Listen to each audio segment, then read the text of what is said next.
detik.com. Sekitar 750 peserta mengikuti lomba lari 7,3 K Dermaga Run 2019 yang mengambil start dari depan Mako Polres Pelabuhan Makassar, Minggu, tanggal 28 Juli tahun 2019, pagi, yang diselenggarkan untuk memperingati Hari Ulang Tahun Bayangkara ke-73, 2019. Kapolres Pelabuhan Makassar AKBP Aris Bahtiar SH, SIK, MC melepas para pelari Dermaga Run 2019.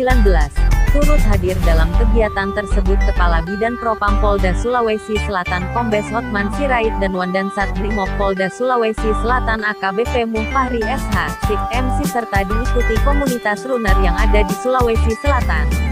Kami dari pihak Polres Pelabuhan Makassar khususnya Penitia Dermaga Runner mengucapkan terima kasih para peserta telah mengikuti kegiatan Dermaga Runner ini, untuk memperingati Hari Ulang Tahun Bayangkara ke-73. Mudah-mudahan para pelari ini dapat memberikan inspirasi bagi masyarakat. Terima kasih. Pesan Kapolres Pelabuhan kepada hadirin sebelum melepas para pelari. Kapolres, tolong dijaga para pelari agar senantiasa selamat dan menyelesaikan kegiatan ini, tambahnya.